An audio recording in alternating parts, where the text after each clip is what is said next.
आजकल उत्तर प्रदेश के मुख्यमंत्री योगी आदित्यनाथ विपक्ष के खिलाफ कुछ ज्यादा ही आक्रामक बल्लेबाजी कर रहे हैं। समाजवादी पार्टी के अध्यक्ष अखिलेश यादव के तीखे बाउंसर पर आज उन्होंने ताबड़तोड़ प्रहार किया। पहली बार उन्होंने जाति देकर एनकाउंटर के आरोप पर अखिलेश यादव को इतने तीखे अंदाज में जवाब दिया। पहले आप योगी के 8 प्रहार देखिए, उसके बाद बताएंगे क्या है योगी का ऑपरेशन यमराज। याद करिए 17 के पहले पुलिस पहले भागती थी, पीछे पीछे गुंडे दौड़ाते थे।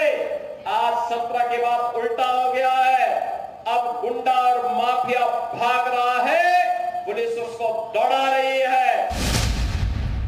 अगर उसने कहीं कोई दुस्साहस किया तो फिर वहीं पे राम नाम सत्य है, यह भी तय हो जाता है।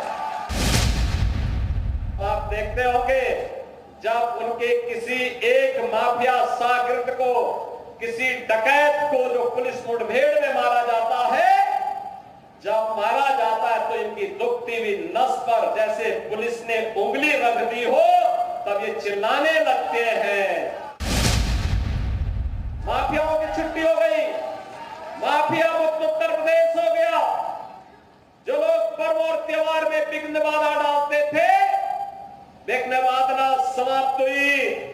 अब पर्व और त्योहार शांतिपूर्ण तरीके से मनाए जा रहे हैं।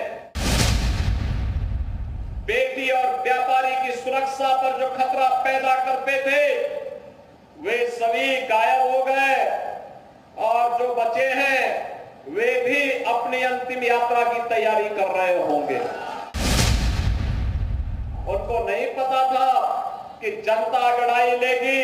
एक गुंडे और माफिया एक एक करके यमलोक की यात्रा के लिए प्रस्थान कर जाएंगे और जनता जनार्दन के साथ अन्याय का हिसाब चुकता होगा। सरकार चलाने के लिए जज्बा चाहिए, सरकार चलाने के लिए दिल भी चाहिए और दिमाग भी चाहिए। सत्ता विरासत में मिल सकती है, बुद्धि विरासत में नहीं मिलती है। दिमाग भी विरासत में नहीं मिलता है। करोड़ों रुपए की डकैती डाल दी जाए, अगर डकैत हत्या करके भाग गया और पुलिस के पास सुराग नहीं मिलती तो यही लोग बोलते देखिए साहब अराजकता है। और अगर पुलिस ने पकड़ लिया, कार्रवाई कर दी और फिर मुठभेड़ में, आपसी मुठभेड़ में डकैत मारा जा रहा है, तो समाजवादी पार्टी को बुरा लग रहा है। ये तो जुबानी हमला हुआ। अब मुद्दे पर आते हैं। योगी के पिछले 3 दिन के बयान आप देखेंगे तो आपको पता चलेगा कि वो अपने भाषण में यमराज और कसाई जैसे शब्दों का खूब इस्तेमाल कर रहे हैं। उनके भाषण का ज्यादातर भाग महिला सुरक्षा और गुंडे माफिया लुटेरे और दुष्कर्मियों के खिलाफ होता है, लेकिन टारगेट पर मुख्य रूप से समाजवादी पार्टी रहती है। अब आज ही की बात है, योगी आदित्यनाथ 1200 करोड़ रुपए से ज्यादा की विकास परियोजनाओं के साथ आज अंबेडकर नगर पहुंचे थे। सियासी जानकारों के मुताबिक यहां सौगात लेकर आने की एक बड़ी वजह ये थी कि अंबेडकर नगर की कटेहरी विधानसभा सीट पर उपचुनाव होने हैं। ये सीट समाजवादी पार्टी के पास है और इस बार सपा ने कटेहरी सीट का प्रभारी अखिलेश यादव के चाचा शिवपाल यादव को बनाया है। यानी यहाँ उम्मीदवार कोई भी हो, सीधे लड़ाई योगी और शिवपाल यादव के बीच होनी है। उपचुनाव में समाजवादी पार्टी ने मंगेश यादव के एनकाउंटर को बड़ा मुद्दा बना दिया। अखिलेश से लेकर उनकी पार्टी का हर नेता योगी सरकार पर जाति देकर एनकाउंटर करने का आरोप लगा रहा है। फर्जी एनकाउंटर करके अपनी पीठ ठोक रहे हैं, जबकि एक जाति विशेष के लोग एनकाउंटर कर रहे हैं और अन्य जातियों पर कर रहे हैं। समाजवादी पार्टी मंगेश यादव के एनकाउंटर को जाति से जोड़ रही है, इसलिए योगी को चुनावी मंच से सफाई देनी पड़ रही है। जो डकैत पुलिस मुठभेड़ में मारा गया,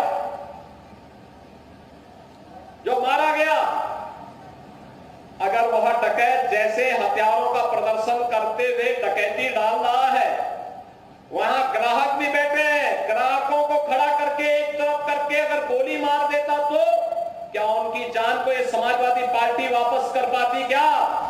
अब इन 2 तस्वीरों को देखिए।